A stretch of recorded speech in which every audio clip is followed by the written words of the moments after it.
The civil war is moments from erupting in post-World War II Yugoslavia.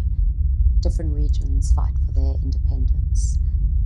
This diverse country, populated by a wide range of religions, cultures, and languages, has now turned these very values into lines of division. A division that births unimaginable atrocities. Events that took place have since been proclaimed to be some of the worst cases of ethnic cleansing in European history. It is here that our play unfolds.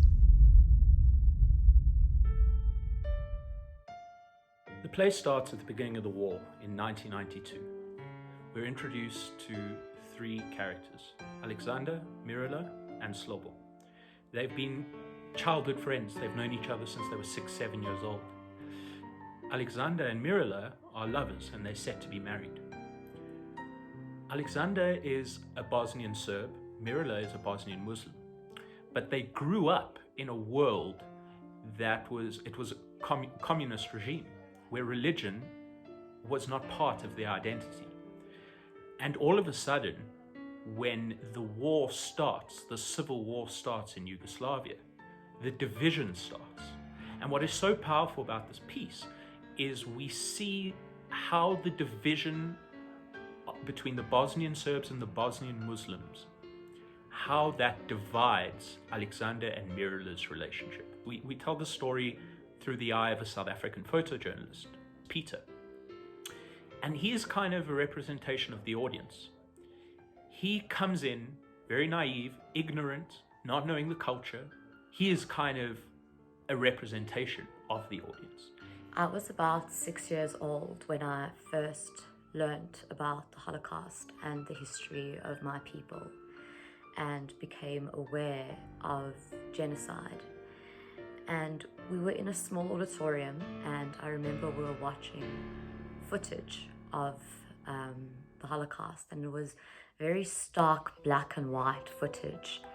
And I remember thinking to myself that there was no sun and there was no green grass, and there wasn't any imagery that I could connect myself to. I grew up in the 90s, and my grandfather always used to say that what was currently happening in Bosnia and former Yugoslavia was a complete replica and exactly the same thing that happened during the Holocaust to the Jews.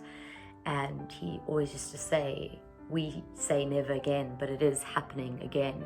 And it's happening again on European soil. And he used to always show me newspaper clippings and clippings of Time magazines, but it was in color this time. And it was the same images that I used to see from the Holocaust, but this time it was in color. And it was the same things. It was those stick figures with these big eyes and these women with these bare breasts, except there was something more relatable because now it was in color and I was in color. It just so happened that a few years later, I won a golden medal in a karate championship, and that earned me a ticket to the World Championship, which happened to be in former Yugoslavia. It was the last year that it was Yugoslavia in Novi Sad, and it was a land ravaged and traumatized by war. And this realization made remaining ignorant and oblivious kind of impossible. And I knew I had no choice but to come involved. And after varsity, when I studied theatre, I realized what a powerful tool theatre is to educate and to bring across a message. And I needed to play a role, even if it was the smallest role, in attempting to prevent this pattern of hatred in human history. And later, fate had it that Sarajevo was for a woman who loved Sarajevo and was never able to return. Anna-Marie Dupree-Besdrob, who wrote Sarajevo Roses and was the ambassador of our project. It is the closest thing that I would have imagined possible.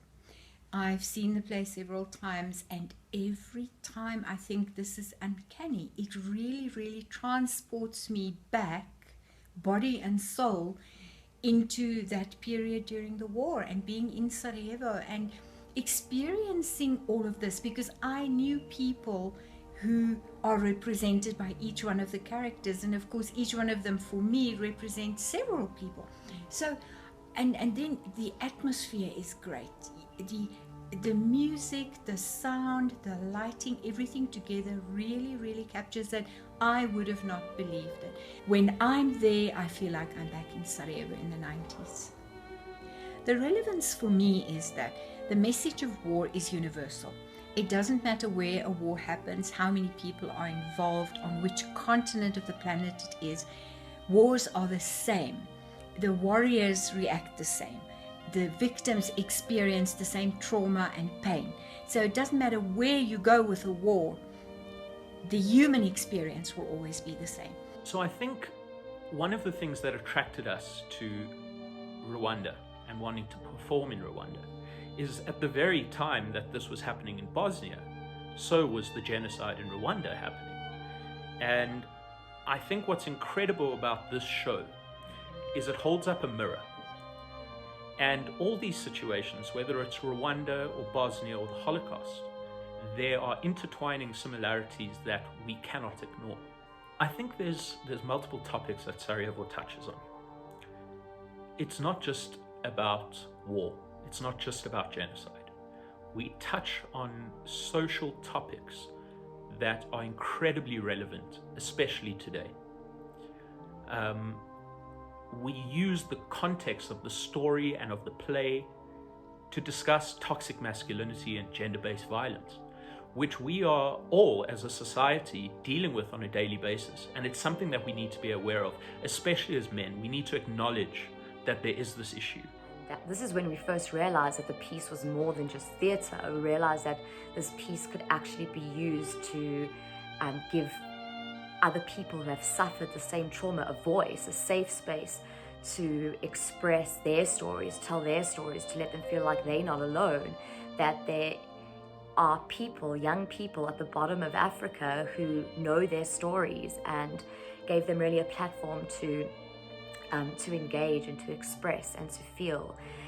Theatre is the most existential of the arts because it leaves no concrete trace.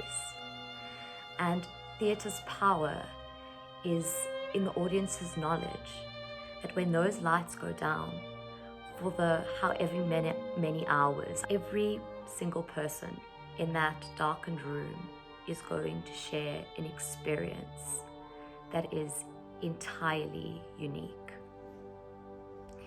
And no show will ever be exactly the same. And this is what makes it truthful. And the knowledge allows the performer and the audience to create this bond that is completely founded on the fact that this experience is the secret that they share, and outside of the room no one will ever be privy to. And this is the intimacy, and when it's harnessed, it can create a truly lasting emotional impression, and it provides opportunity to tap into our innate ability to empathize and to sympathize with one another.